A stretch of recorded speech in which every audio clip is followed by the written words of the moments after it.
Ooh, oh, no such thing as a Hollywood ending. Ooh, oh, ooh, oh, no such thing as a Hollywood ending. Ooh, oh, ooh, oh, no such thing as a Hollywood ending. Ooh, oh, ooh, oh, no such thing as a Hollywood.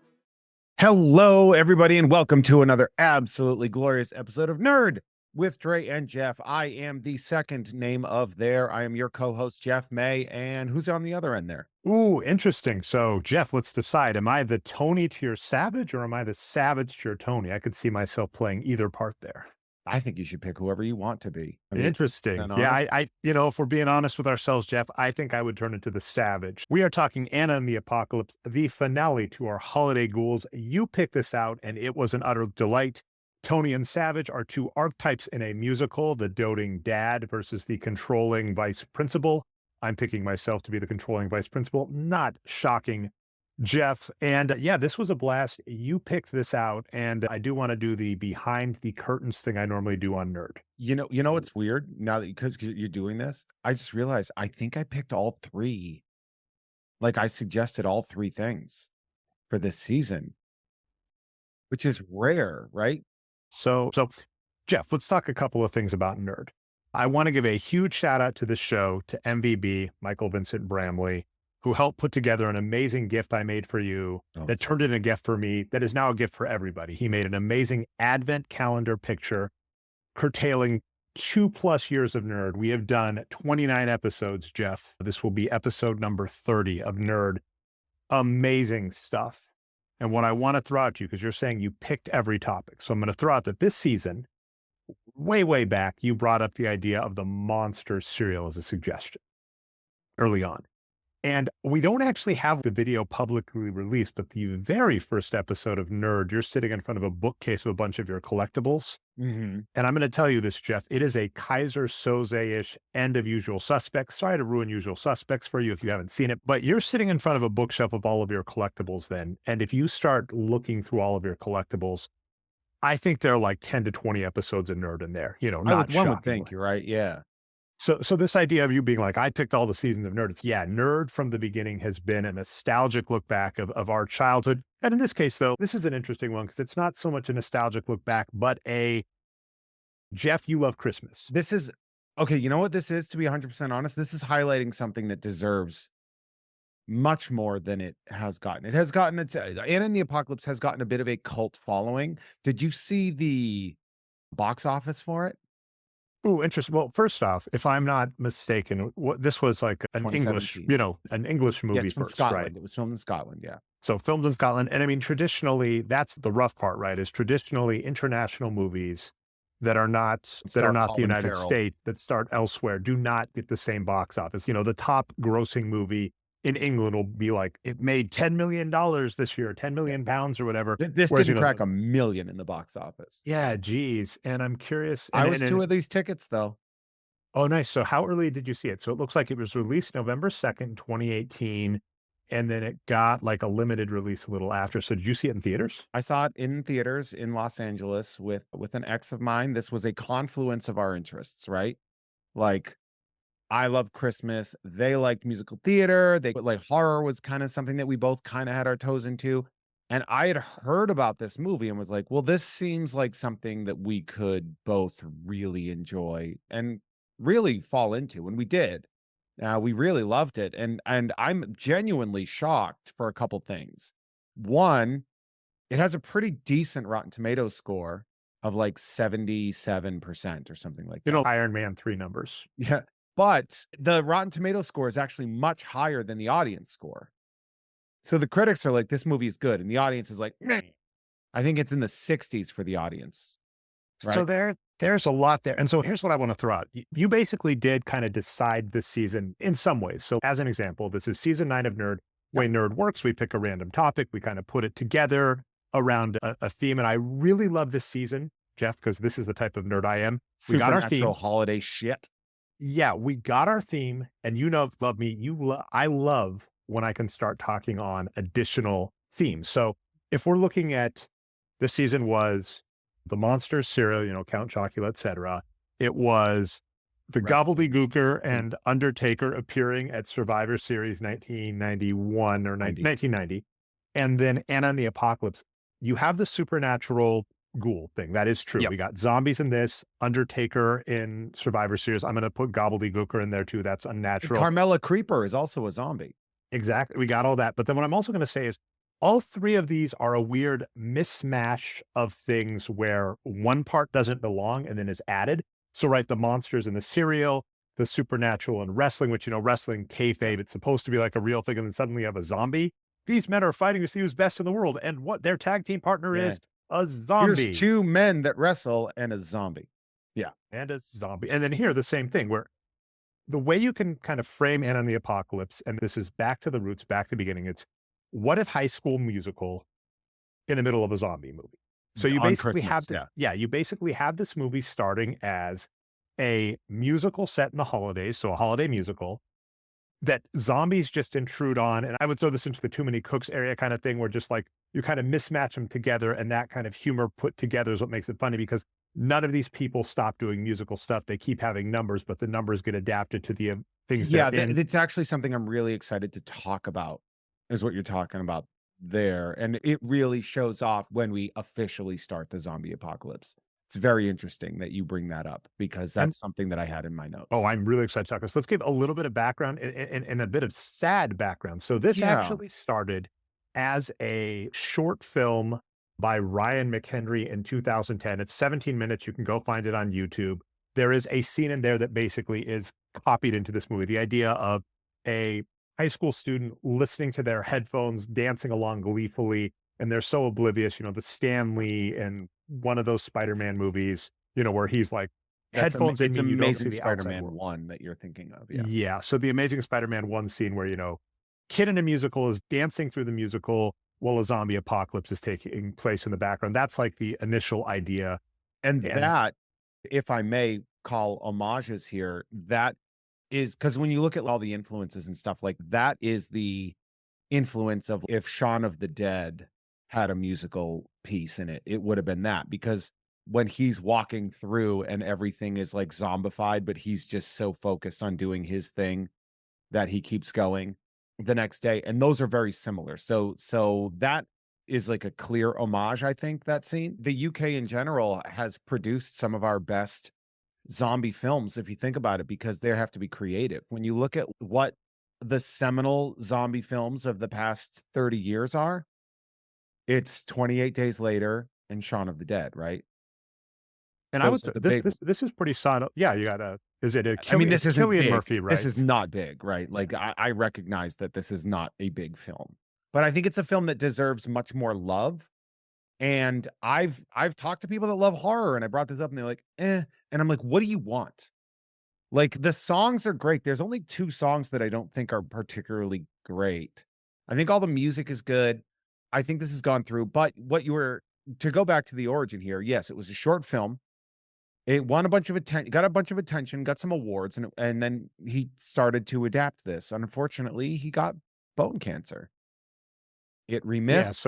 And then he passed, I think, in what, 2016, I believe. And this got released, like I think hit the circuit in 2017 or late 2017 and got, released in 2018. That's a real bummer, because that was interesting. I was like, this is amazing. What else have they done? I did the IMDb thing first and didn't look at the top fast enough. And then I looked and I was like, that is a real bummer, because Ryan McHenry, incredibly talented. What could have come. Yeah, there's an interesting parallel in the comics world of, I believe, the same bone cancer that he got is also what Michael Turner, the famed artist, creator of Fathom, and he drew Witchblade and all that stuff. He was a really great guy, and he did the same thing where he had this bone cancer, it went into remission, and then it returned and really took him. Not fair, man. Yeah. No, it's hideous.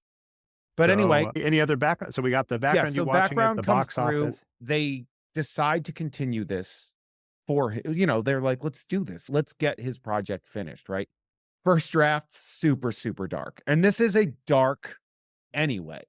Like, the thing that I think is so different about this movie, to spoil the ending, and actually, you know what? Pause this, watch the movie. It's available for free on the Roku channel, Tubi, and Pluto. right? And if you sign up, I signed up for a free thing of something, and I think I got the director's version. So we'll Oh, see okay. if there are any differences because I think there is one Like song I 10 saw. minute differences, yeah. Yeah.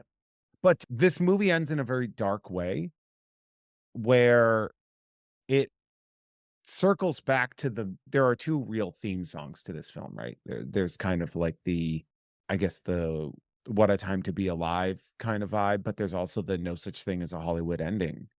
And we see full symmetry between the beginning and the end, and it ends with there's no such thing as a Hollywood ending, and we see the sort of like humanity in the pessimism of the finish.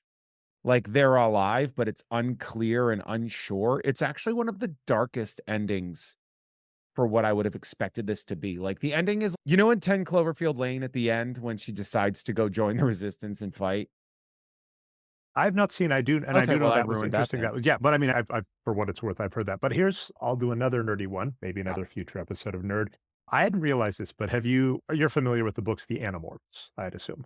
I believe my friend Sean is one of the Animorphs. Oh, that is correct. And I don't know how much you read, but I saw this old thing from, I think it's Applegate. I'm forgetting the first initials or first name, but the author, who's a fantastic author, And and a good people got, person from what I hear, yeah. yeah, that was kind of what I saw. And she wrote about the end where people were upset with the end of Animorphs because Animorphs is this young adult thing about these kids that can turn into animals because they're gifted stuff from an alien. Oh my God, just what a great premise. Anyway, the end ends with the war's over. It's with a truce with all of the evil people. So the bad people don't get brought to task.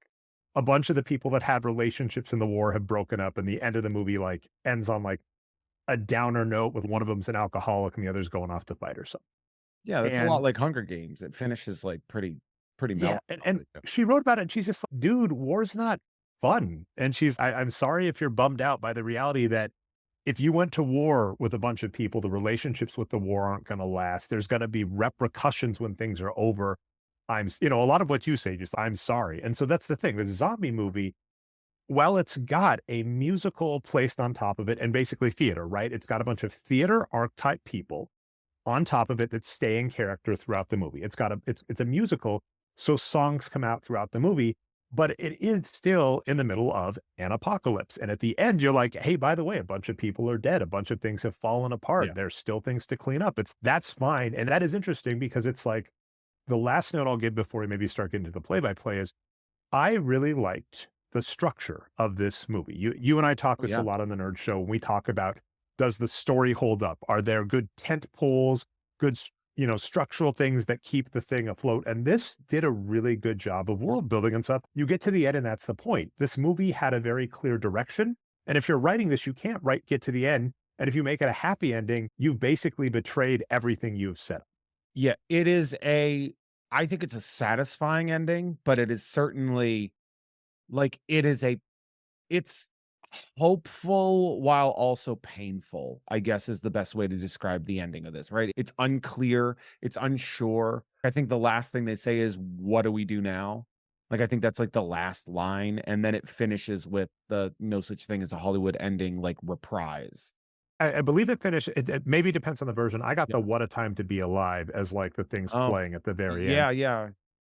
It did, by the way, Mhm. if we're just keeping on theme, that did feel very high schooly, right? The bittersweet thing of you're leaving, the no such thing as a Hollywood ending. It's, yeah, you're thinking, I'm going to leave this. I'm really happy about the future. I'm going to go do great things. And it's, oh yeah, maybe the future isn't this amazing thing. It's change. It's different, but it's not, it's Well, not necessarily happy. I think that's the allegory of the whole film. I think the 100%. whole film's point is that, to go from young adults to adult is to have to go out and stand on your own 2 feet without the benefit of your necessarily the social structure that you've had, the family structure you've had, the structure of education that you have had. Like, all these things prepped you up to stand on your own 2 feet. And in a way, you could even say, and to pare down that social circle to the people that you can really rely on or the people that are left. When you look at, do you still talk to all your friends from high school? All of them? Like kind of a thing. And your dad's not going to be there to bail you out. And so there's so many parts to this. I think it's interesting, and I think better for the ending that this is a virus as opposed to a Walking Dead thing where anybody who dies will get back up and start walking around. Oh, yeah, that was well, for what it's worth, again, when we're talking great story structure narrative, that reveal is done greatly. Let's just start getting through All the right, movie. yeah, let's Again, get to to it. Jeff's point, go ahead and pause, go ahead and watch this. I If you don't really mind suggest it. spoilers, It's not long. yeah, it's an easy watch. It's a lot of fun. Like I said, it's an hour 30, hour 40 if you get the bonus cut. Or if you like spoilers, I think you'll still be interested in watching it when you're done. Because again, on the nerd theme, this is a nerd vibe. This is stuff that kid us like that the interests we had as kids would grow us to adults to like. And we have definitely done some of that Yeah. on the nerd show. And it's rated R, but I wouldn't necessarily say that it's not okay for teen-year-olds to see. Yeah, it's the violence There's thing, which some, I mean, for it's video very games, they've gory, seen. but it's obviously it's so over the top that it's clearly a bit. And then also I think there's like some sexual suggestion, but nothing Super minor too compared aggressive. to Yeah, it's not something that if you have a 13-year-old, it's not something that kid hasn't seen or heard of, these days. But Okay, yeah, so we do start with, as you mentioned, there's this song called "What a Time to Be Alive," which is a happy, upbeat musical song. It's played over, an animated intro that reveals a lot of the characters, reveals some of the plot, and you have Santa running along as a zombie apocalypse is happening to our characters, and we get them on title screen. Pretty fun. yeah. And yeah, then we open, and Anna Shepherd with her friend John is in the car with her dad. They're listening to Christmas music.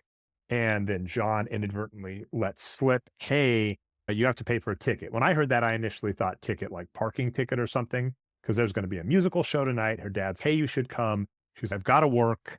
John reveals she's got to work because she wants to go on a trip. Yeah, they gotta work at the bowling alley. And It's she- important to note that John is he's the ducky of this film. He's the, if you want to use a term that I don't believe in, the friend-zoned friend. I actually thought this movie did a good job of handling that too. I think because they it did is a very good job of It is handling that. you can be close friends with someone, you can be attracted to them, they cannot share that attraction, and you can still grow up and be like, we still have a relationship Yeah. together, and we can still move on together Right. unless zombies tear us Your apart. love does not have to be romantic. And then also, just as kind of an implication, we're talking the allegory, which does hold firm. John's an artist, and the dad is, hey, have you heard back from school? So we get the implication that maybe John is not going to get accepted to school. Anna's going to go off into the world. John's going to be a townie. What's going to happen? Yeah, they're Oh. both kind of lost in the wind at this point in time. Like they're two, and that sticks, you're right, to the allegory, right? These kids are figuring out what they want to do, and now they're going to have to accept the fact that the world is not going to be the cushiony experience that they thought it was going to be. Yeah, their plans may change. They may not get to stay together. And we basically this movie does a lot of good job with just like quick text, filling in background stuff, like world building, even if we don't have time to fill it in, which is Anna's mom is dead, right? She wants to travel. And then what we get is we get to the school and we get, again, a lot of just real efficiency of language, introduction to our archetypal characters that we're all familiar with. There's a student named Steph, and she's like on the phone with her girlfriend who can't hang out with her. Yeah. She's Steph's an American teen lesbian. American teen lesbian that works for the paper. She quickly starts talking to the vice principal named Savage. No subtlety here again, but this is a musical. This is a musical world, so it's not shocking. The vice principal saying, hey, I cut your story. Oh, by the way, you parked on school grounds, so give me the keys to your car. Wonder if that'll come up later.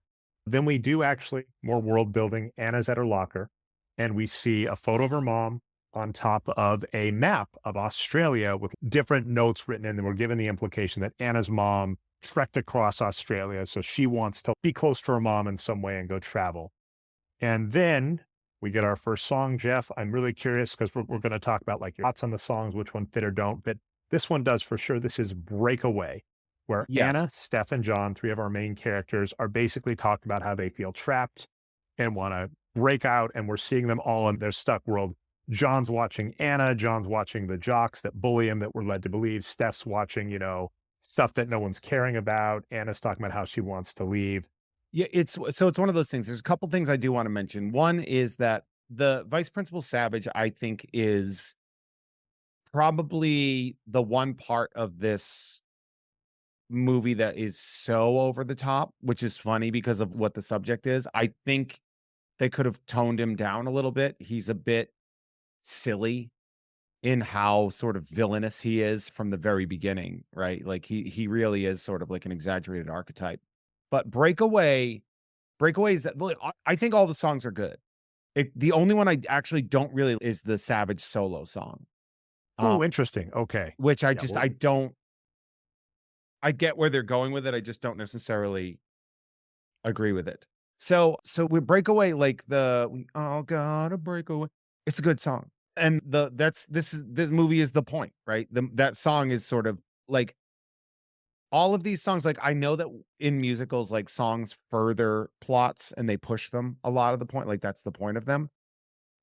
This does a very unique way of threading each song to be a portion of the plot. So instead of just being like maybe expository or something like that, this goes out of its way, I think, to be one of them. Like each song has pretty much a point of what they're trying to say. and to that point in here, what I'll throw out is like during part of Steph's part of that song, she's like in a film room and she's singing about no one cares about the important stuff I'm writing about. And we're introduced to another character who is Chris, who Mhm. also, he was at Anna's Locker. I forgot to mention that. So Chris is like this nerdy film nerd who's also dating like one of the hot girls in the school. It I think happens. they're the theater kids, the horny theater kids. Oh, you Theater theater? kids. Yeah, Gotcha. Yeah, like that okay, let's that makes sense. And so Chris basically is in film class with Steph, and the teacher is saying to him, "Hey, you're just doing this superficial stuff, right? You're yeah. copying comic and robot movies that you like. Your art's not saying anything real. A little too on the nose for high school, but whatever." And so we're to your point of the plot getting advanced, Steph saying, "I want to do something meaningful." While she is watching the nerdy theater kid who always does the juvenile stuff getting told, you have to do something real. And spoiler, they're going to get put together based on that very shortly. And I think to that, I don't think that's necessarily too advanced. I think what the teacher was saying is you need some form of pathos. You can't just copy. If you are going to be an original, why are you doing this? Like, Well, I guess to your point, and I'm going to immediately contradict myself and say, yeah, you're right, is that this is staying in the musical high school theater thing where like there is subtlety that this movie does really well, but then also over the top. So it is the character in the middle of a song being very explicit with the thing saying, like I'm saying, you're not wrong with what you're saying, but in the song, the character is saying it very loud. So even the people in the back can hear, and Chris, your arc is you need to show something real in your arc. and that's going to have a double payoff. Oh yeah. So It's that's amazing. actually going to have a double payoff. So when we look at that and it's Chris, you need something, you need to say something. And what he says, spoiler alert, I know I don't want to I don't want to jump around too much, but what he ends up bringing is that his love for the people and community that he has established is going to be the thing that motivates him, that speaks to him. And Yeah. that I think is really interesting the way they do that. Okay, keeping it going along. Oh, and by the way, the Steph missing her keys and Chris needing to film something, it's going to be why they're not at something important later, which again, important world building. We're going to wind up in the theater, in the auditorium, where they're practicing for the Christmas show that we've been told Anna is not going to be at. The rapping penguins. Oh my, yeah, that we briefly see him, and oh, I love the rapping penguins great. so much. We meet Lisa, who is Chris's girlfriend and apparently one of Anna's friends. Mhm. And we have Savage saying, "Hey, a bunch of people got sick and can't make the show." Ooh, ominous. Reminder, starts yeah, talking about- stop kissing and use hand sanitizer. Which again, this is 2017, 2017, yeah, Good, it's good. 2.5 God. years, and boy, would that establish itself. All right, that might be it too, right? I mean, this got released in like 2019, and I think it might have been able to build more of a cult following if a year later there wasn't, a global pandemic with a lot of the stuff that this film actually touches on. So anyway, so we get a little bit of that, like the show's about to go on. We get one of our fake outs, which, you got to have in horror movies, which is as Anna exits the theater, a random like nerd wheezes and will like, it sounds like a zombie. She gets hit by a spitball by Nick, who is Anna's ex. We get a lot of, back and forth about that. They hooked up. We'll learn more about that later. Anna's dad definitely doesn't like it. Steph sticks her foot in her mouth, kind of talking. We're getting like this, the classic theater musical, all of the archetypes are doing it. Lisa's a ditz, Nick's a jerk. They're all at lunch. So they go to lunch in the next scene. Steph asks Chris for help. And Lisa's, hey, don't miss my song. Just, hey, don't worry, my grand's going to be there. I'm just laying the pipe for stuff we're going to see later. I didn't even mean to use that, but that'll come up later Mhm. too. And then we get our number 2 song, which again goes perfectly along with the first one, which is the Hollywood ending, which is John, Anna, Chris, and Lisa are the 4 principals singing in this song. And they're basically like John and Anna are singing about there's no Hollywood ending. The stuff we wanted, the stuff we're looking for, we're not going to get it. Right. Of course, Anna's lost her mom. John's got unrequited love. And then the painful one is that Chris and Lisa are like happy and in love. So they're like singing about a real Hollywood ending. While John and Anna are singing about, hey, there isn't a Hollywood ending. It's yeah, so the point, like, the real thing is, right, the whole process is there's no such thing as a Hollywood ending, right? Like, it's important to note that the song is called Hollywood Ending, but the theme of the entire song is that reality is not film. That like, the Hollywood ending, the riding off into the sunset, all happy, is not real, and spoiler alert, this movie ends in a non-Hollywood ending, like, perfectly so. Oh yeah, I absolutely love you're mentioning 100%. Like I even put in my notes, as you can see, like this was like a fourth wall breaking song where it's just, hey, by the way, this isn't what you've been dreaming of. I think is one of the lyrics. Also, just random tangent, Jeff. It doesn't relate directly, but a good friend of mine, Ben, did a couple of really funny short films about zombies that if he's down with, I might share. And he's actually written like a Amazon best-selling, so get Oh, it to the wow. top of some of those charts and various things about being a basketball coach, and he repeatedly talks about lack of Hollywood ending in that. So not directly related to anything. It's just like a weird thing that stuck out to me as I'm listening to Hollywood ending and watching like a low budget creative zombie movie. I was just like, Yeah. I'm going to have to recommend this to Ben when I'm all done recording it. Yeah. It is definitely one of those things, like, that song is very good, right? And it's yeah, you have Lovelorn, one character is Lovelorn, one character feels trapped in some form of wanderlust because her father dotes on her because of the loss, but he also is trying to do what's best for her, and, she's trying to figure out what's best for her on her own, and Steph is dealing with the fact that she is abandoned. Like, her family has abandoned her, and, Yeah, her like, family's in Mexico. I forget if we get the specific details with her girlfriend. 'Cause it's only a couple of quick calls, but yeah, her no, girl. it's just, "Oh, I understand." She's So okay, I get it. So, she's been abandoned by the people that she loves. And so, like, all 3 of these all really all 3 of these characters are really dealing with that in very sort of painful ways. And Chris's is in a way almost literal, because he's been trying to copy Hollywood, and that's not what this is. Like, yeah, and that's actually brilliant because it's yeah, when we look about like character arcs, and we do get some for those. I think I didn't track this down, and I probably won't have time to, of course, before the podcast, Jeff. But if you arc A to B on all the characters, I think they all have an arc, and I think that is your one complaint with Savage. Is I would argue Savage is the one that really does not have an arc one way or the other, which yeah, his is what thing it is is. he's a misanthrope. He's a jerk at the beginning. He's a jerk in the middle. He's a jerk at the end. They kind of justify it in and out, but yeah. So I think I would actually agree with that point where they do such good work on all the other characters, where they start, where they end, what they're going through. They don't really do it with Savage. Apologies, spoilers. He's a bit of a caricature. He is 100%. He is 100% a character in this. And let's start getting the plot going. We exit out of that amazing Hollywood ending. Steph has been locked out of her car and really upset. We get a lot of the nice characterization where Anna's trying to fix everything, and Steph sticks her foot in her mouth, which she'll do repeatedly throughout the movie, saying, hey, Anna's like, hey, I'd love to go to Mexico. And Steph's, yeah, at least you don't have a mom bugging you about this kind of stuff. And is what it is. Yeah. Anna starts walking off, does bump into a zombie, doesn't realize it, keeping that up. And she goes to work at the bowling alley. And this is just a random note, Jeff. It's an AMC bowling alley. I don't know if you kept up with this. Good old US of A. We have a venture capital backed bowling alley called Bolero or Bolero. I don't know how you pronounce it. That has ruined a lot of the bowling alleys that we're probably nostalgic for. So I loved AMC bowling alleys, and yay USA for venture capital bowling alleys that are ruining bowling. Yes. Hoorah. I'm gonna Okay. trust you because you like bowling. I do like bowling. All right, let's and I cut don't your hate bowling, I'm just not as invested in it as you are. I counted this as a song, but of course it's a throwaway, but still glorious in so many ways. It's the fish rap song. Hell We yeah. have rapping penguins at a high school play. And I mean, this is high school in a nutshell, right? It really is. They capture the high school aspect of it, and what this really is it's to establish the 2 adult men as their characters, which because her father is the custodian or a custodian, right? And the principal is an asshole. And so the principal's like, these fucking kids, I can't stand them. They suck. And Tony, the father, is just like, they're trying, like they're figuring it out. And Savage just And kind of I also think Tony has the right attitude when you're watching young kids of, any age. I would count up till 22, honestly, Jeff, now being an old adult, of just, it's funny to watch young kids and it's hilarious at times. You're like, yeah, this is stupid, but they're trying. And we also get a little bit of the character development, although not much, which is, Tony's, oh yeah, by the way, we were at drinks the other night when we were talking and Savage is like drinks. And so he was left out. No one likes him.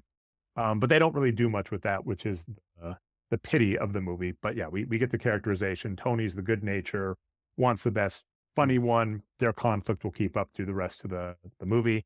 And then, Jeff, what were your opinions? This was one of my favorite songs. I'd be curious about this, but It's That Time of Year. Just filthy. Love So this song so much. this is a very funny song. This is Lisa, right? And Lisa is performing her song. And so it starts out and it's very not necessarily like a little Santa baby-ish, but maybe not as kind of Betty Boopy or whatever. It's just like this kind of female croony song, right? And then it just the innuendo keeps getting much more specific and direct. So let me read some lyrics. I've Yeah. warmed your milk and made your favorite snack, spelled with a U, whoever did this, respecting the Brits, but is what it is. So come on over and unload your stack. The very she's last like, line my of the chimney thing is needs blocking, and my unblocking, chimney needs a good unblocking as early. And the very last line of the song is, come on, Santa, give it to me. And again, this is like, key is Lisa earlier was like, Chris, I really want you to be there. It's hilarious because she's like, I basically want to say, I want to fuck you. I'll drop one of the F-bombs in front of the entire school and your grandma. Four And then Chris- shirtless dancers come out. It's wonderful. 4 shirtless male dancers come out in little Santa outfits. Chris isn't able to make it. We'll find out more later. Shocker.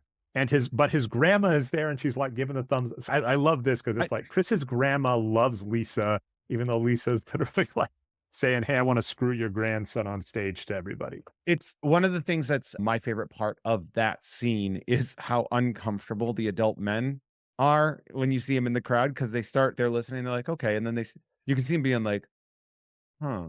I don't. And then eventually they're just like, you can see the looks. They're like, I am not comfortable with this song, which I'm not funny. supposed to be here. This is a teenager singing this song. I'm an It's very like, I want out. Please let me go. But you're stuck there because it's a school musical.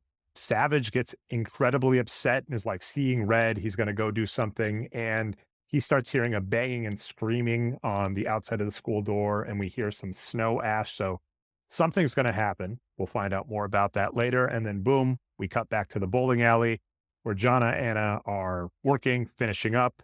We get a funny scene. Well, as they're cleaning up, the cleaning lady's, hey, pick up those shoes. Anna pretends to hockey it into a bin for the shoes. John's, watch this, and is going to throw it blindfolded, hits the cleaning lady. He's, oh shit, I've been fired. So they're walking home. Very, very much the Ducky thing, right? Yeah. They're talking. You can see he's in love. For the watch, I thought he accidentally killed her and just left, because like the next time we see her, she is a zombie. And so I was like, oh, but then I realized like, oh no, you actually have to be infected by the virus. I mean, it's possible to be rough, Jeff. What we can get, because I'll jump ahead a little because we'll talk more in a second. What we find out later is the bowling alley was unlocked because no one locked the door. The cleaning lady was supposed to lock the door. There is a throwaway line where John says, although maybe she was concussed. So what is entirely possible is John hit this cleaning lady in the head with a shoe. She got up and was going to finish up. She passed out while she was cleaning up the toilets, left the door unlocked. A zombie got in and bit her. So John may have killed this cleaning lady. Well, but to be fair, people were just dying. Sure, yeah. And there's a lot to it. That is perhaps a story inconsistency, but it's fine. Oh, I think it's 100% consistent. I just said it's one of those funny dark things where, I mean, everybody gets screwed. Like later in this movie, the military is going to get taken out by the zombies. So it's not as if John killed her and, oh my God, she was going to live a happy life. Even the people that survive at the end do not have a happy life, but he may have assisted when we think about it. And I'll say it sits there, but we get a little more character development. John and Anna are like playing in the snow, making snow angels, some sad, oh, I used to do this for mom and dad. My mom would judge. Now she's gone. And then John saying, oh, when you go travel in Australia, I'll come hike in the outback. She's, hey, you're out of shape. He says, I'll start running. That'll come up in a bit. Yeah, right. And then we cut to the next morning.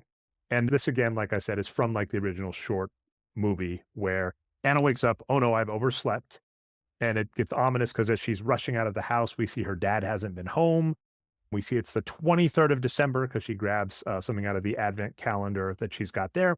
Again, huge shout out to Michael Vincent Bramley's amazing advent calendar. Just, ties in. She goes outside and she's got a boost of optimism. Her and John last night, John's like, you're going to go off and do great things. She says, you're going to go off and do great things. They're both kind of a good mood. The song is titled Turning My Life Around. And Anna and John are like Billy Elliot, that is a hard word to say, Jeff, Billy on their way to Ellioting? school. Yeah, that's a thing, right? Sure. It is, right? Yeah, why not? What he does, when you're like dancing like Billy Elliot.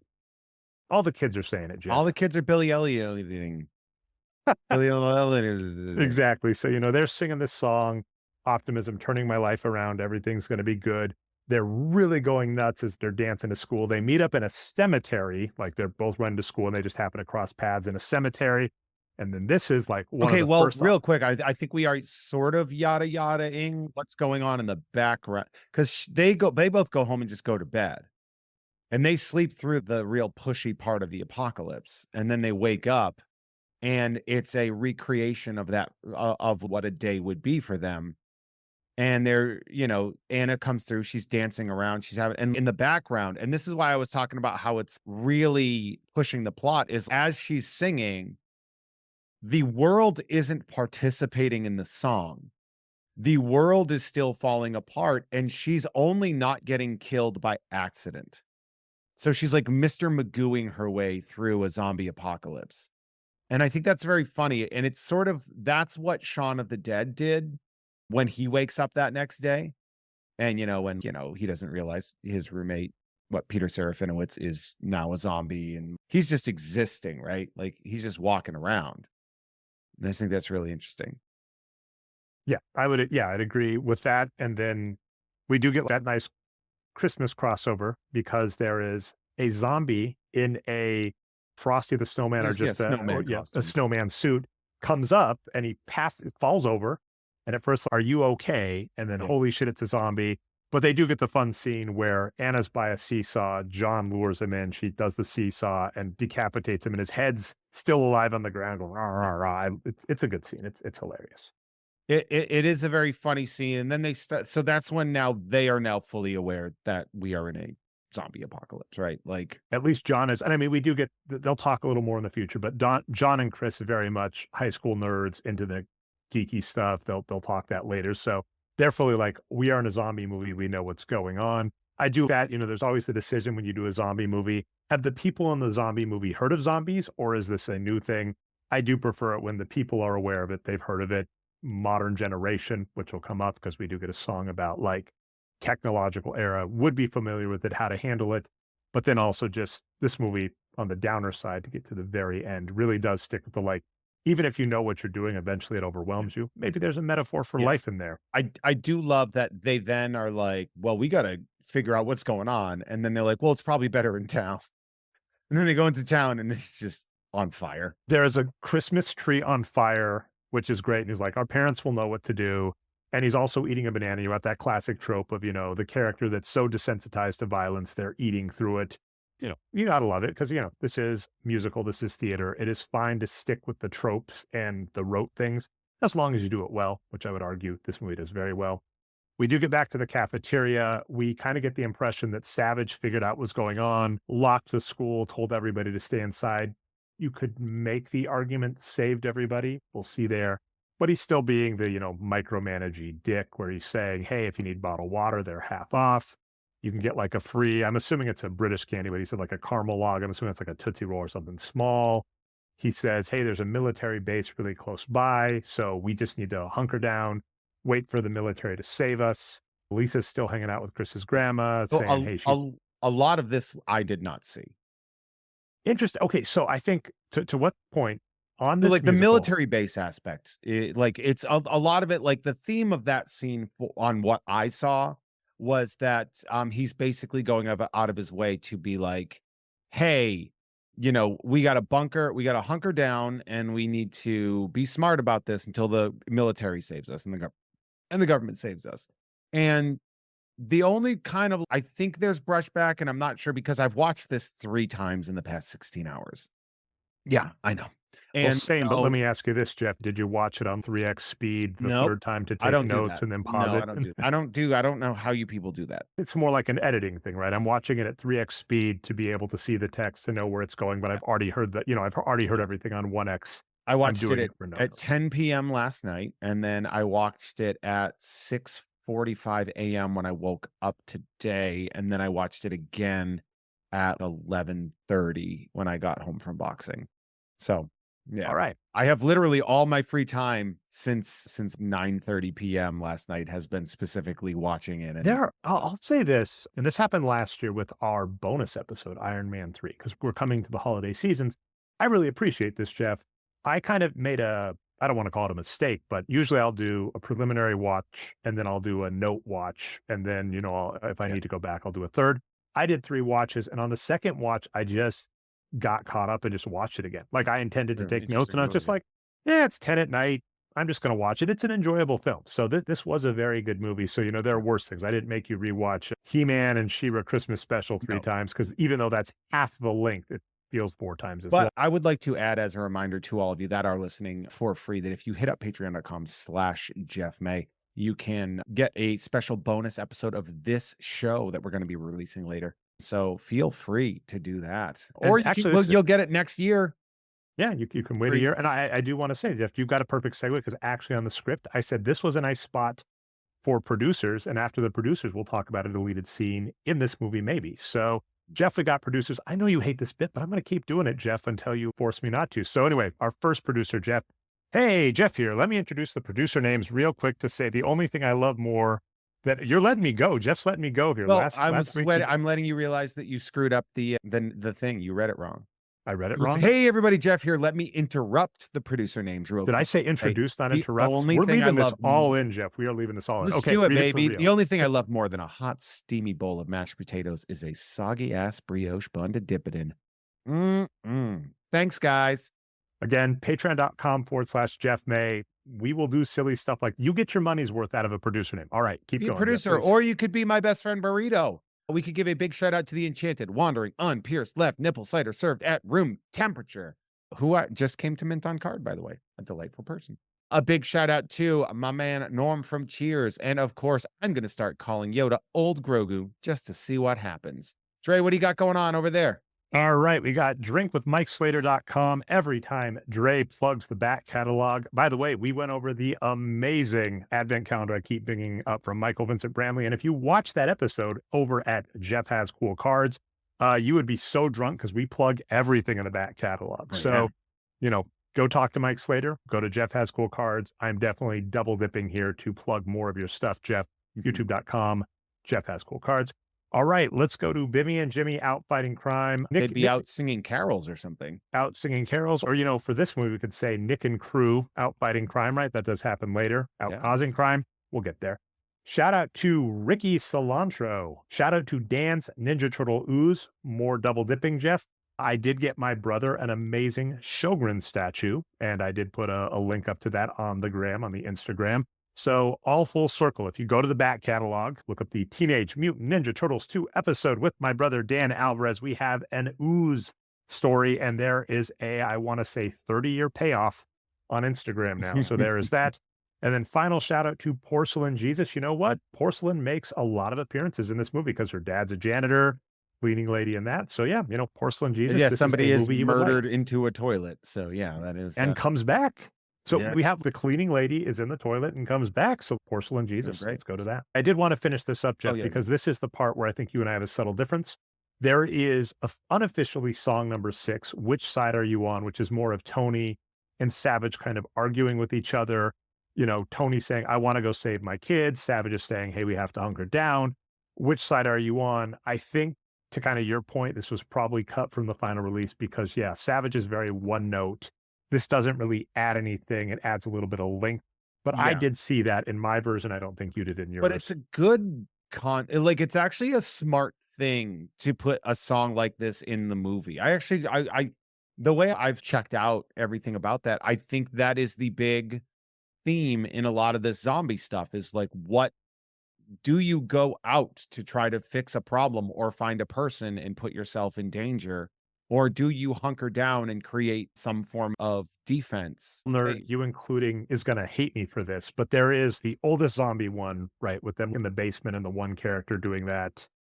How am I? Night of the Living Dead. I was going to say, do you That mean is Night of that, the Living Dead? Yeah. Thank you. So in Night of the Living Dead, that is a principal conflict between two of the characters. So this, and I mean, maybe for me, because I think I agree with you that Savage is one note, but I think me seeing this version at least kept that relationship enough on your foremind to not just think that he was an over the top villain when he pops up again. The reason that he's a villain is because he fancies himself an authority. And when that is challenged, he loses his goddamn mind. And so, like, he's very classist. He's very authoritative. He's very like, I'm in charge here. That's the theme. Every time you see a scene with him, he's, but I'm in charge. And and then like eventually when him being in charge, people stop giving a shit. Then he just basically starts passively butchering people. I would make the argument, though, this scene helps that because this is the scene where he basically says, hey, we have protocol. We're supposed to wait for the military. We're supposed to stay here. He is, albeit in a dickish way, rationing things, being calm. And so that leads a little more in the future to basically him getting upset when everything falls apart, right? He's got rules, he's got structure, has procedure. He says, stick to the plan. We're going to see the plan falls apart spectacularly very soon, and that breaks him. So that to a degree actually makes sense, and I think helps his character a little bit. We go back, but also it breaks him and he's broken. He's weird. So it's weird. It's like Tim Robbins in War of the Worlds when you're just sitting there and you're just like, okay, I guess you guys got to show something like this. That's fine. But so now we're at the bowling alley. Steph and Chris have gotten there. While they were out filming the homeless story, they escaped because the door was unlocked. And, we have the the core four sort of meet back up and they establish like what Fantastic Four. They meet back up and they're all just kind of figuring out what to do. Like they're killing time in the bowling alley until they figure out what to do. And then well, they do for what it's worth, like Steph's like the Wi-Fi is not great, hops on. They do a lot of really good work with just like minor interstitials. If I had more time, I say after watching it 3 times, I could have zoomed in more, but like she is basically saying, caught the news, parts of the world are stabilizing, parts still aren't stabilized. The long-term plan is to get to the school. She gets upset because some people are like taking selfies. We're doomed, right? The apocalypse is happening and people are doing this. But basically we get hey, we have been told now both by the parent group over at the school and by our core four that the long-term plan is the military is going to stabilize everything. We'll all meet up at the school. So like, we're going to hunker down at the bowling alley until the military takes over. And then we just, have the classic people during a crisis hang out. Chris and John are like nerding out together. Justin Bieber's they're talking about who they think is a zombie, right? Yeah. Yeah, as Robert Downey Jr., a zombie. If I can be like that actually reminds me of a scene from the comic book Y: The Last Man, where these two women are having a conversation about what they think about the loss of all the men. And one of them brings up like, yeah, like it hit me that Mick Jagger was gone. Like I never thought Mick Jagger would be gone. And then he was gone with everybody else. And I don't know if that's purposeful or not. Y: The Last Man is apocalyptic in a slightly different, pretty big different way. But I did notice that scene was very reminiscent of a very early and important scene in Y: The Last Man, the comic. So, but obviously that might be a bit of a stretch. I mean, there's going to be a lot of parallel thinking when you're doing an apocalypse film. What I'll throw out too, and this gets really interesting with how we kind of deconstruct things on Nerd sometime. By the way, random shout out to you and Tom Ryman. I said Ryman. It's just Ryman. Ryman is when it's him and John. Tom Ryman. Ryman is when it's just Tom. But anyway, you and Tom over at Tom and Jeff Watch Batman on the Gamefully Unemployed Network. Shocker, I hadn't mentioned that already. You were doing a watch along to the original Tim Burton Batman, and I think you're going to do Batman Returns next, if I'm not mistaken. I don't want to spoil things, but I think you said that. I don't think I'm spoiling things, or at least logically, if I was doing watch alongs during this time of year, And this week, as we are recording this on December 13th, Friday the 13th, oh, very topical for the Halloween ghouls, by the way, Jeff. You just did a watch along to the first Batman, Tim Burton, and you watched the scenes, the world building. I loved hearing you do that, Jeff, because normally that's my job, but we do enjoy doing that around here. And what I'll say is it's fine to do things cookie cutter, just do it well. And so this is a zombie. This is a music. That's what I like about it. This is a zombie movie. This is a musical. This is a high school theater production. It's a Christmas movie too. And a Christmas movie. And it does all, it just basically says, we are going to do all four of those things well. And so if you're like a nerdy snob TV trope person going like, oh, I noticed this trope here. It's yeah, they're doing it on purpose, but did they do it well? And 100% they do. And I think they did. Yeah. I think like a lot of times people will be like, it's a bit much.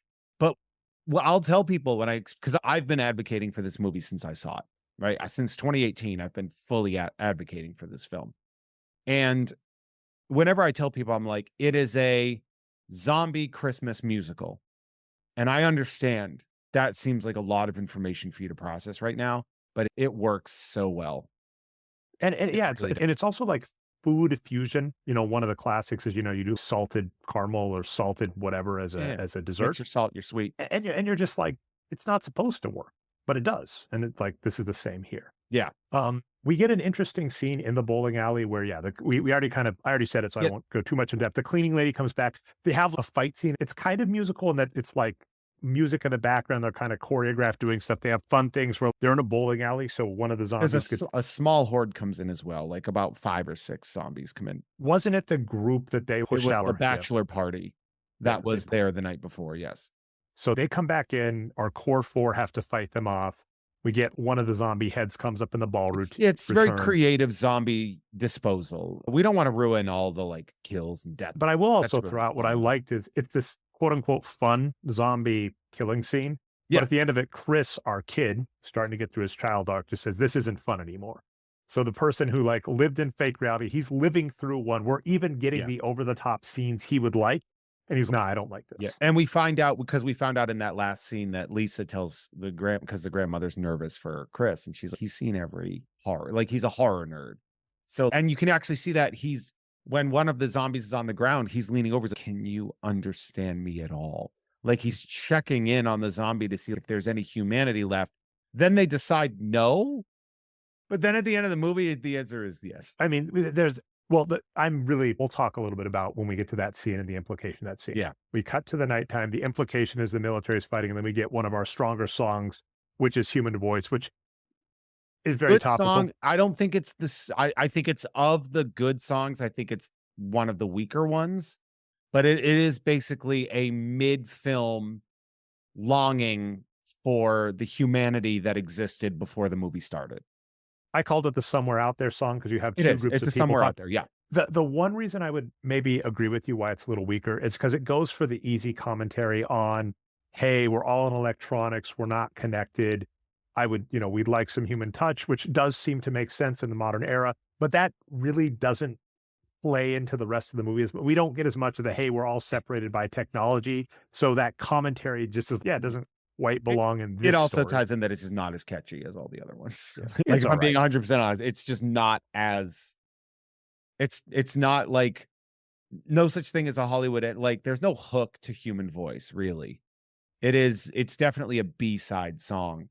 If I was going to connect them to, it's important for the plot, but it's just one of the weaker songs. You've got 13 songs in this musical. They're not all going to be like the banger that you're going to be singing while you're boxing. Out of curiosity, Jeff, I know you went boxing in between various watchings and before this thing.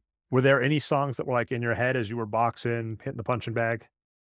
When it comes to killing zombies, I'm the top of my class. No, actually, no, that doesn't motivate me. Oh, that's a bummer. But yeah. All right. So there is a director's commentary, and I might do what I did with Street Fighter, the movie, Jeff. So after we record the podcast, after there's no reason for me to get more information, I might look up more information. Yeah. Because I really do feel pulling up the which side are you on scene hurt this movie a little. And I think leaving it in actually makes it a little stronger. But anyway, so we get the night where the implication that our characters think is that the military is coming in. What we know is happening after the fact is that everything is going to hell and the zombies are winning. Yeah. Because we wake up the next morning, sunny out. They're like, okay, let's see if it's safe to go outside. And we very quickly see, nope, the military lost because a bunch of zombies and army camos are now flooding the city. And it's, damn it, like, okay, well, at least let's get to the school to see if they're alive. And they do the fun thing. They have a ball pit, like a floaty inflatable pool in the bowling alley. They dump out the balls, they put it over and are like solid snaking their way through the zombies in this pit. Did you think, I thought this had to have been a human because they urinate, so I assumed it was a human that was still alive, but maybe some with dementia? Or did you think it No, was they're a dead. zombie? No, So it's a you think it's a zombie. zombie? But so like I in don't this think it's a universe, zombie. I know it's a zombie. so but in this universe, the zombies can urinate. Huh. Do, do you? I mean, if I you're mean, not clenching, I I don't know. That's interesting. I think that that's opening because what I had assumed was it was like an old person with dementia that sits on top of the kiddie pool as they're going along, starts urinating. They're like, "Oh my god!" They're like, I "Stay think it's still." like Though a you, baby. I think it's a newly dead person hmm, walking around because the body's still kind of warm. They yeah, mention, but also, I think you're overthinking that a little bit. It's a zombie. fair enough. Okay, and then we get the introduction. Nick checks back in. So Anna's ex. By the way, we glossed over what happened. One of the old lady zombies sits down and pees, Yeah, which is also, by the way, a hint that the humanity aspect is still in there, or at least like shades and reflections of humanity. Because instead of just pissing while it walks, it sees something it can sit down on, like what you would pee on, like a toilet, and does that. And we start seeing that there are hints that the zombies have echoes of their humanity. yeah. It's almost like tragic in that like they're not human; they are feral, but they still can get drawn towards human connections. Yeah, Interesting. But Nick shows up, kills the old lady, yeah. and Nick we and his get, gang of hooligans, yeah, just the hooligans we saw toxic earlier. masculine bros. Yeah, classic, classic. I think this song definitely had shades of West Side Story with some of it. Here's what's going to make people depressed, especially theater nerds, because in some cases I am like a musical nerd. I like some stuff. My brain just wasn't 100% on to be able to catch everything. I even said that as I was watching Soldier of War today, I'm like, I know there are like 4 to 5 homages in this song that I'm missing. That anybody who knows this song or is like a musical theater person is just gonna be like, oh yeah, that's this. But it's a very catchy tune where Nick is talking about how to kill zombies. He's got steps, which is, he even like starts listing them off. He's be safe, be creative, et cetera, et cetera. So Nick and his hooligans are being very braggadocious about how they're killing zombies, how it's a lot of fun. Remains remarkable about this movie, though, because it is the melding of all of it, is as this is going on, Anna does so, hey, where's your dad? And he's, oh, he went back to the base. And she says, I'm sorry. So we do get Well, implications of what is, I mean, we get very specific what happened, which is he had to well, we like don't 'cause know somebody that cut. part yet. Well, no, because what it is, Sarah says, "Oh, well, we all didn't have our daddy to like." I'm surprised you're not with your daddy, and he's, "Don't you fucking talk about my dad like that? Like, how dare you?" And that's one of those ones where it's very interesting in that regard because he's really that implication that something happened that is why he's not. By the way, I love this guy, this actor. What's his name there? And I'm blank. Ben Wiggins, I think is his name. Because this is where I first saw him, but he was also really great in The Sandman. Oh, nice. He was in Sandman. I think he was like he was the lover of the serial killer, and I think he was also in Pennyworth, which I love. He Like, I has love been in a Pennyworth. ton of stuff just since then, which is good. Yeah, I think, I'm not sure. there's a lot of British television. Yeah, Correct me if I'm wrong. I don't think there's like a mega superstar out of this, but I do think there's a lot of either good working actors or good people working that have been actors. in Yeah, a lot of good stuff since. And then again, some of the same thing, like I want to say Lisa, I think was in the actress who played Lisa is like in some, 18 episode show in England, which, in English, England does the same way Nerd does things where like a season is 3 episodes, like 18 is like forever. That's 4 years yeah. and a No, billion like things. I think there's if we're not going to see more people sort of growing from we should be seeing more growth out of this stuff coming soon, like out of these actors. I think they're really quite good. I think Anna herself played Gilda Radner in that Saturday Night Live movie, the Saturday Night. That just came out. Yeah, it's Ella I, Hunt. I think, yeah, I think she was in that Kevin Costner Western. Oh, wait, was she in a oh, no, the action, not the Yeah. Not Tombstone, not the popular Yellowstone, one, the like the or Horizon one, Yellowstone, yeah. right? Yeah. Interesting. Yeah, so, I mean, they're good, they're doing great, but to continue forward, right? So, Nick and the crew, they sing a song about beating absolute ass, Soldier at War, and they're just basically kind of showing off but they're also, like, they're doing what they think they're supposed to be doing, which is massacring all these zombies, taking them all out, and he's still kind of flexing on people, but you start seeing he's very wounded. And it's definitely one of those scenarios where, yeah, it's weird. Well, no, I mean, like I said, the thing that I like about this movie is it just does really good Yeah. story building. We briefly end up back at the school seeing the same thing where there is more of a power struggle, where Yeah, Savage is trying to say, everybody stay calm, and everybody's going, what fucking good are you? The military's failed. Tony's like, where's my daughter? So it's, yeah, this is, and was that in the original version? Because I think if that yeah, beats that just on school its, stuff is all pretty. The school stuff is all it's a lot of filler to be able to shift scenes. It's a lot of to establish that there are still characters that we care about and to set up the ending. But it is all the school stuff is pretty filler. and it's the problem is it's the same scene each time. Now, to be fair, I could make the argument story-wise, it escalates right the first time. We have water, we have candy, be calm. The second time, they're starting to get more racy. There are zombies outside, but it is the same scene. What are we gonna do? What are we gonna do? And then we do go back to the bowling crew, now with Nick's crew.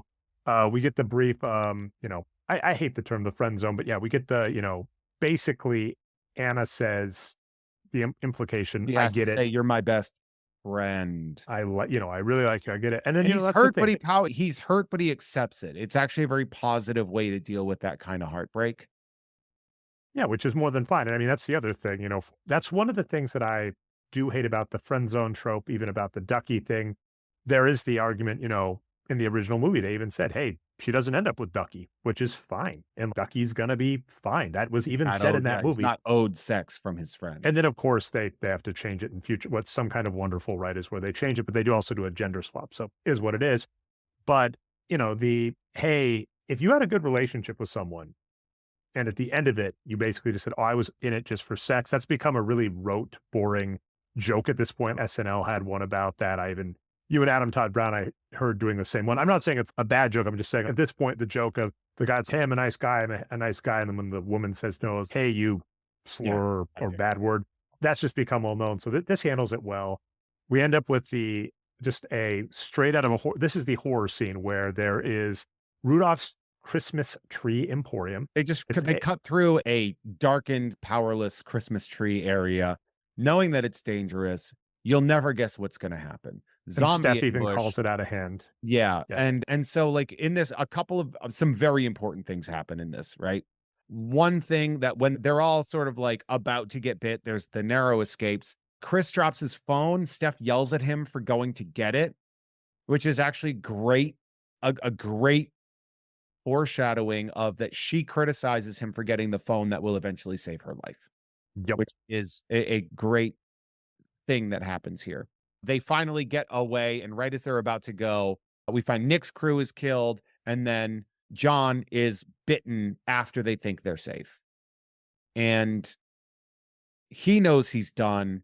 They're surrounded. So what he does is he wraps Anna up and plows backwards through the horde so they can't get her.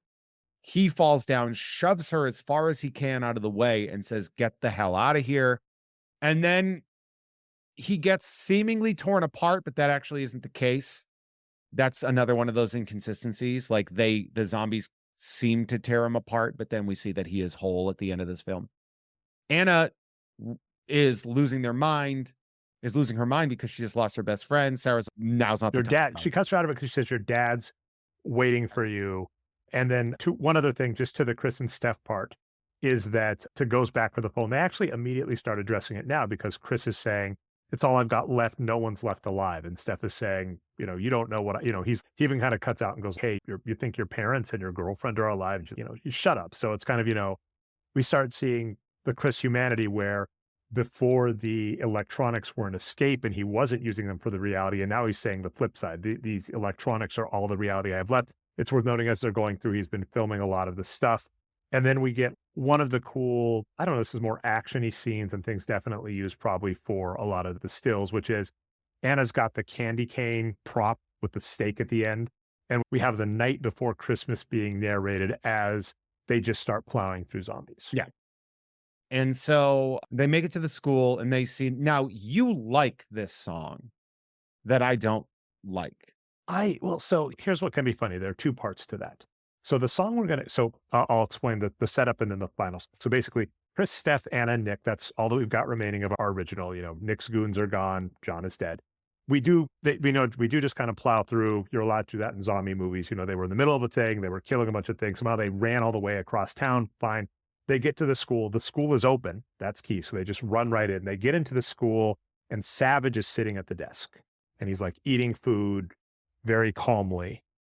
And he's basically, oh, good, you're still in time to see some of your loved ones. And he takes them to the cafeteria and he makes the offhanded comment I think you mentioned earlier, where he says, fascinating, if you kill them ahead of time, they don't turn. So essentially what Savage did is, as the survivors were turning on each other, he killed some of them. He possibly imprisoned others. We'll find out more in a minute. He put them in the cafeteria and opened the schools and let the zombies into the cafeteria because the zombies are going to eat the fresh meat in the cafeteria and be distracted. So that is what's happening now. Starts to warp that he thinks that this is like, it kind of reads that he thinks this is like the new evolution, that they're like a perfect organism or something like that, which we get in a lot of zombie stuff. They're like, this is the next form of our evolution. Why are we denying it? And Nothing's Gonna Stop Me Now is his song that basically is his misanthropic letter towards why he is evil.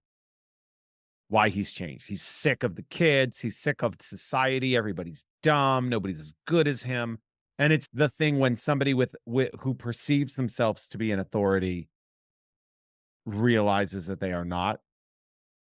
And he has thrown a cataclysmic tantrum. Yeah, well, I mean, I think it's also fine to say, like I said, I think that's why do legitimately think Which Side Are You On helps a lot, because it just shows that this character has slowly, progressively broken down, and he's someone that clings to rule and order so much that as the zombies are going to overtake the school, he still has to do something. He's to do law and order. I called this, this was very be prepared vibe-ish, with the evil villain. But it's still just I agree. It's like, he reminds me of Jonathan Glover's character in Batman and Robin, the Floronic Man or whatever, like Jason, whatever his name is, where like Poison Ivy he basically kills her and he's like this clearly over the top psychopath, right? It's so over the top that it's campy. He's that way the whole time. And I understand camp and I understand that this isn't the worst place for it. He sticks out like a sore thumb with how cartoonish he is.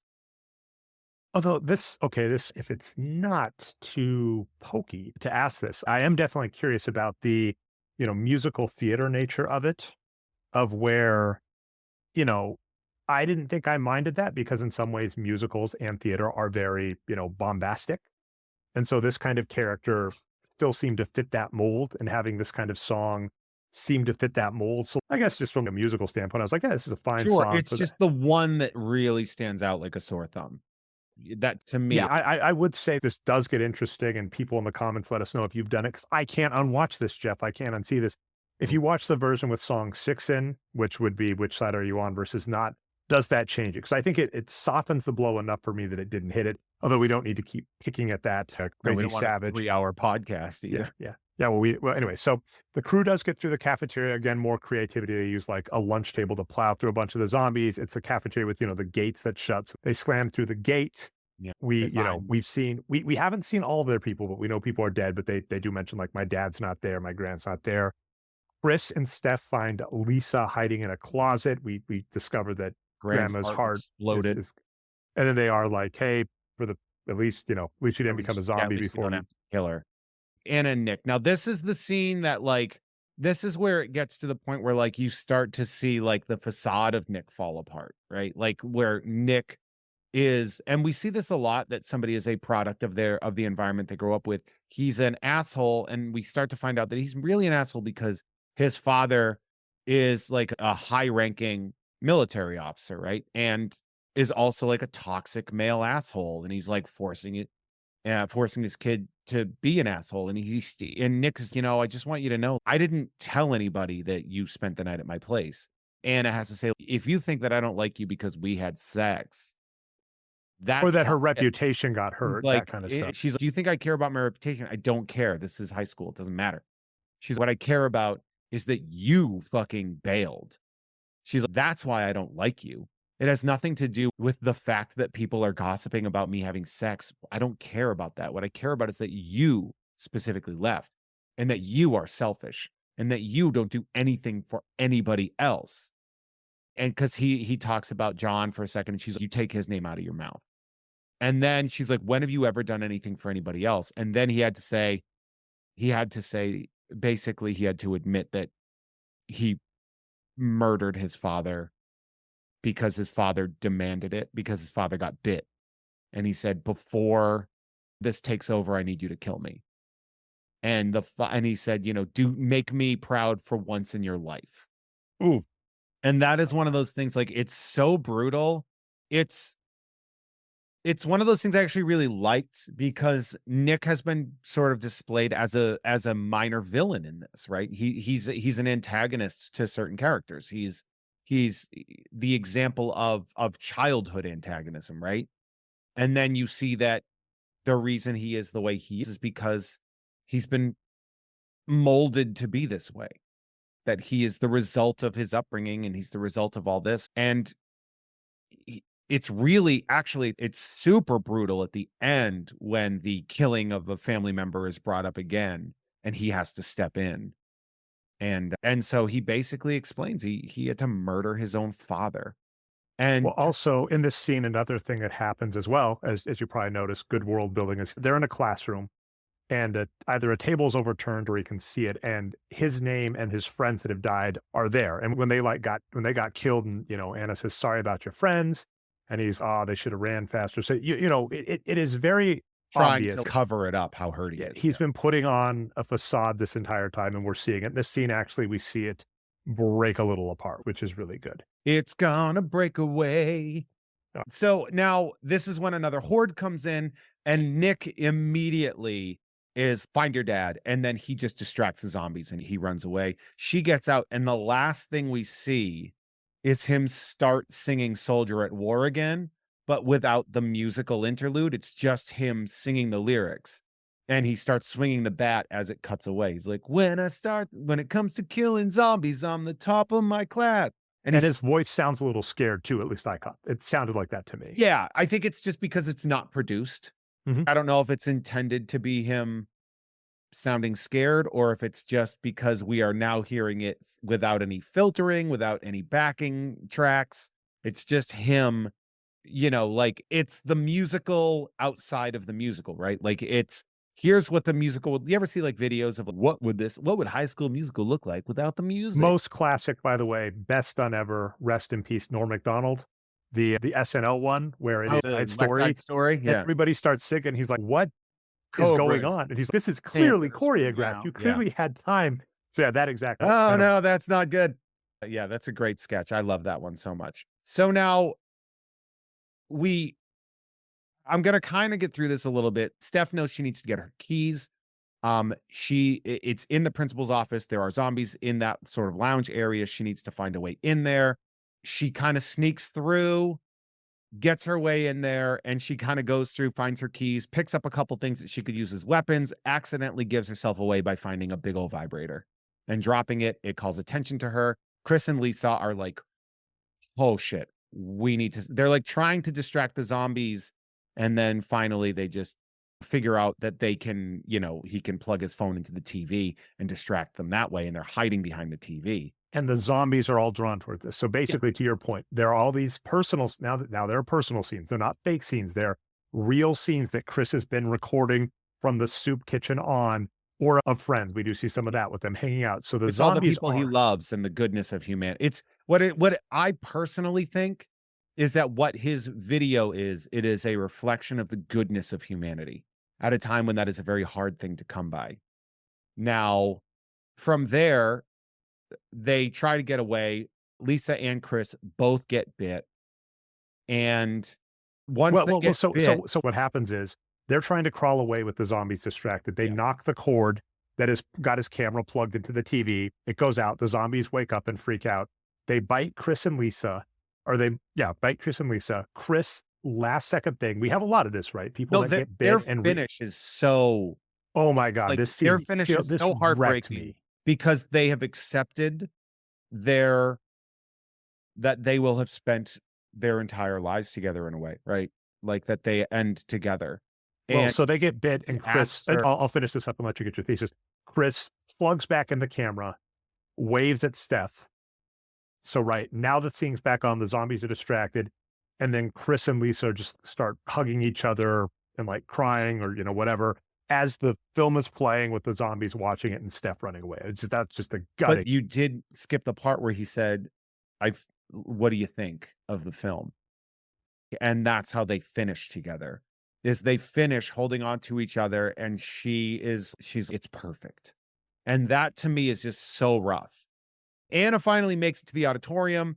We have Tony tied up. Her dad is tied up. And then we give them a show, which is a duet Well, between Savage is nuts. Oh, you're finally here. lost. Why don't you do it? He puts the spotlight on her again. Just harkening back to the beginning where I want the show. I want everything perfect. And so, yeah, we've got the song Give 'em a Show. Anna and Savage are both singing, and it's wild. There's a lot of and it's funny because it's in an auditorium and they reference Shakespeare. They definitely reference the performance aspect of it while they're singing, which I think is very clever. She finds her way up onto the stage, and we have sort of the final fight between Savage, Anna, and Tony. It's a big long scuffle. I don't want to do like a beat by beat for the fight. I'm going to yada yada this a little bit, but Tony in the process gets bitten, but we don't see it. Anna uses what's his name? Chekhov's giant ornament that Well, we see yeah, from the well, yeah. So, beginning yeah. knock So him basically, down. early in the movie, And then didn't bring us up. So sorry, this is bad plant and payoff on our part, but the movie does it. Yeah. So early in the movie, when Savage is directing like the dress rehearsal, a giant star almost hits him, and he's oh no. And so in the middle of this fight, basically Anna's, hey dad, leave him alone. He's not worth it. Savage goes to attack him one more time. The star comes down, knocks him into the zombies where he just gets absolutely devoured. And at first he's and then he realizes, oh no, this is actually a real thing. He gets brought back to reality as he's getting ripped apart. She's having her final conversation with her father because she's like, all right, let's go. And he's like, no. And he points down to his calf. He gets bitten. You can hear him getting bit during the struggle with Savage. And so like they have their final thing and he's like, you have to go. You have to be on your own. Like, I can't be there with you anymore, but I'll always be in your heart. And she looks at him and she says, do you want me to help you? And Nick steps in and says, no, because he knows what that would do, because he had to do that himself. And I can't let you go through what I went through. And that to me is just like a beautiful cycle for Nick to sort of finish on, to show that he's no longer interested in having his pain be shared the way he was as a bully. I know that it's with Anna, who's somebody that he has had feelings for in the past or whatever. But that to me really does show that maturity of understanding of having empathy, of saying, don't do this. Like, you will not come back from that. And Tony agrees. And then they kind of escape and they look back and they realize, oh shit. And they're surrounded. A lot of slow moving zombies. And they both look down and they're exhausted. And they're like, I think one of them's crying. And I think Nick apologizes to her. I'm so sorry. Cause it's like, they're doomed. And, even if they somehow get out of this, they're still doomed. Right. And then last minute, Sarah comes up with her car and is just like, saved your life. And then they get in the car, take off, and it's like, where do we want to go? And there was the song before that, which is the I Still Believe, which is that point. So that's, I think when you were saying people didn't know how to feel about this, that's the tonal problem, right? Is you have this musical number. That's what I really love, right? Is the people stay in the musical, but the music adapts to the scene it's in while also telling a cohesive story that started at the beginning. I think that's the beauty here, is that, it's not as if they keep changing the music as the thing becomes a zombie movie. Like, it doesn't start off as like a high school musical and then turn into a rock opera midway. which other things have done. It basically says this is a High School Musical based on High School Musical, right? We're going through it. We are going to keep that theme. We are going to keep those trends, but we're going to adapt it around the zombie movie that's happening. And so in the end is the I Still Believe song, which they sing as they're surrounded, as everything looks screwed. And it is basically this thing, right? I want to get away. I'm really excited. Shit, everything's bad. Despite the fact that everything's bad, I'm still going to hold out hope. Steph, as you mentioned, shows up. They drive off. And then it's, just the serious, the classic, The Graduate ending, right? What Yeah. the fuck now, right? We're all sitting in the car. Yeah, we got away, but what next? It's hopeful, but not necessarily optimistic, which I think is very interesting. And then, of course, we see this little thing where a Merry Christmas, the When Dinosaurs Ruled the Earth banner from the end of Jurassic Park, but it's a Merry Christmas one. And then we get our last little jump scare is once the banner crosses the front of the screen, then we get our Santa zombie comes out and ah. Now, one of the things that we mentioned is during the I Still Believe, we get flashes of all of the main characters and where they are now. And they're all like Chris and Lisa are walking, they're shambling through the lounge or the office area where they were. But as they walk by, they touch hands, right? Meaning like there's something in there still. And then it cuts to Jonathan sitting in the Christmas tree emporium, and he's just kind of sitting there and he taps onto the Christmas sweater he likes that has light up scenario in there. And he kind of looks down at it and then looks back up so it's all just like this sort of inkling that there are shades of these characters that are still in the prison of the body, right? They're like tragic in a way. Yeah. It is. It's brutal. That's such a sad scene, but it's beautiful in its sadness. And we see her father die holding on to his phone, looking at the photo of his daughter. Like you can see him, he's looking at his daughter in the phone on the picture, and then you just see his hand go limp and the phone falls on the ground. It is not an optimistic ending. It's not. It's beautiful, but it is heart-wrenching and absolutely not what you would have expected this movie to end like. You would expect a Shaun of the Dead ending. Everything goes back to normal and oh yeah, Or everything's zombie different, but it's still, the vibe is still good, right? He and Nick Frost's character, they're still buds, even though, he's a zombie now or whatever. Not in this. That's not the case. So I find this movie beautiful. I find it fun.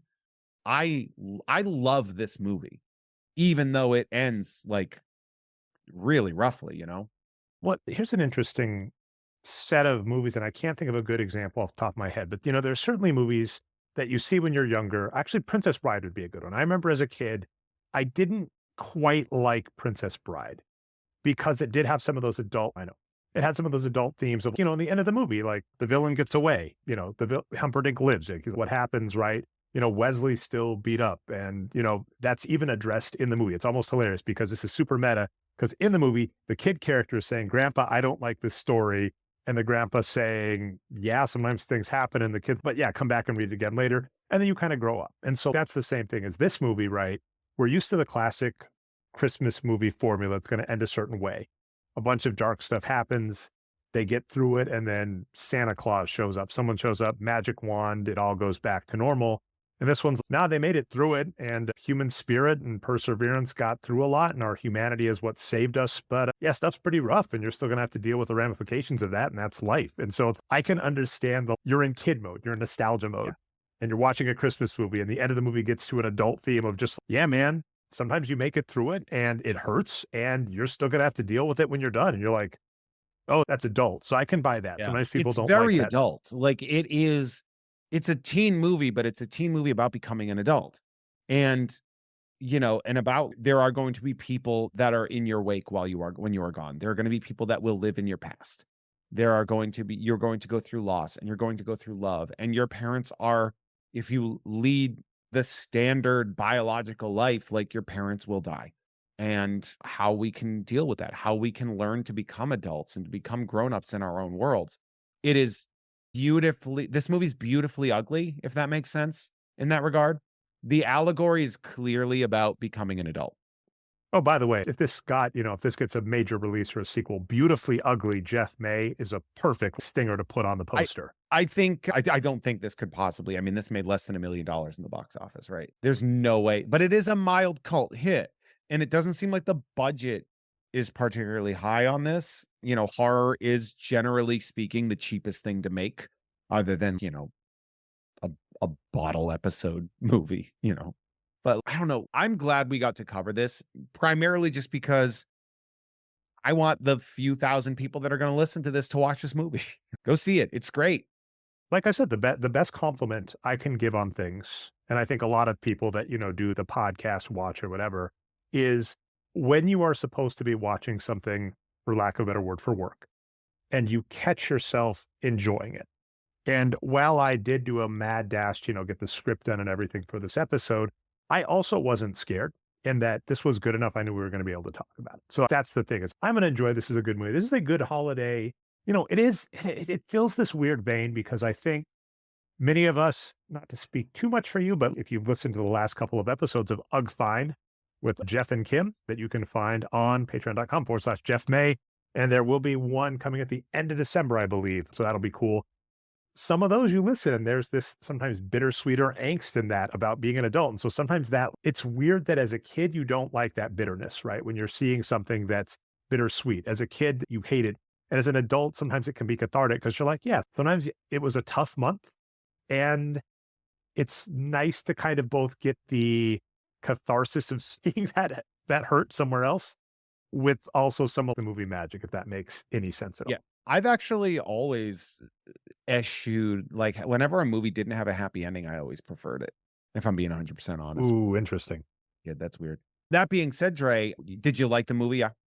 Oh, of course. Like I mean, the biggest compliment you can give is I was supposed to be taking notes the second watch through and just, you know what? I'm going to enjoy this. I'm just going to watch it, enjoy it. And then the third time I'm going to watch it at 3x speed. And I know Jeff's going to hate that. Jeff, who also who hates puppet turtles, is going to hate this too. Radical. So, okay, now that being said, thank you all for listening. That's an episode of Nerd. We will have another episode of Nerd available for patrons exclusively as a Christmas gift to all of them. Dre and I do that every December. We put that together. We will be covering an X-Men, the animated series Christmas episode. Very excited about that. Dre at Nerd Numbers across the social media platforms. What else you got going on, bud?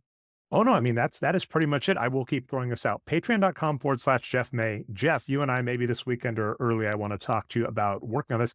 Patreon has added gift membership. So let me just throw that out to you, that at the moment you can sign up people for Jeff's podcast if you would like, which includes early episodes, which includes the bonus nerd episode, which includes Ugh Fine with, Kim and Jeff and Kim, whatever order you want to give it, which includes all the bonus content on Jeff Has Cool Friends. All of that is there. And then I would also like to maybe work with you to see if we can do stuff like the rookie card tier, where Jeff breaks things on Jeff Has Cool Cards. I'm going to plug myself there as well.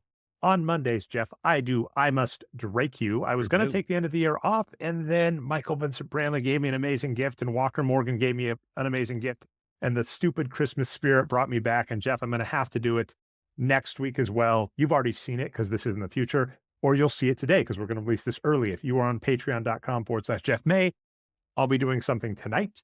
If you're in the future, had you signed up for patreon.com/Jeff May, you would have known. I will be taking the week of Christmas off, though, Jeff. I'll be traveling. I don't know your plans there. I think that is everything I got, Jeff. What do you got? You got a couple more plugs, I'm sure. Well, on top of that, let's see. On the Jeff Has Cool Cards, I also do I Must Break You on Wednesdays, and I try to get mailbags on Fridays. And so there's lots of those. And the more we can get subscribers on there, and the more we can build the channel, the more I can do. On top of that, too, patreon.com/Jeff May will get you early access to uncensored episodes of bonus content of Jeff Has Cool Friends, as well as you can get exclusives like Ugh Fine. We can get the special nerd episodes. We try to do as much as we can to make that one of the best values on Patreon itself. I also do shows on Gamefully Unemployed's Patreon. Tom and Jeff Watch Batman. You can check that out with Tom Ryman. I also work with Adam Todd Brown on the You Don't Even Like Podcasts Network, or You Don't Even Like This Network. I forget. All that stuff. I got lots of really great stuff. I host Mike Mayhew Studios Whatnot on Thursdays. You're all great. We really appreciate you so much for listening and hanging out with us. And we'll see you next time. We'll see. Go watch if you want to get ahead, or we may have already released it. We'll find out, Jeff. But watch the X-Men the 97 series, not X-Men 97. Go for The it. old X-Men, the animated series. Oh, Jeff. Okay. Maybe I'm going to leave this I in, think by it the came way. out in 92, 93. Jeff, I'm going to leave this in. Cutest freaking thing ever that adult Jeff is going to love. My son just walked in and asked me if he could go punch the punching bag because it's too cold to go exercise outside. And he wants to punch the punching bag inside to exercise. Heck of a Great kid. All right. wrists. Keep But those anyway, wrists straight. All right. Yeah.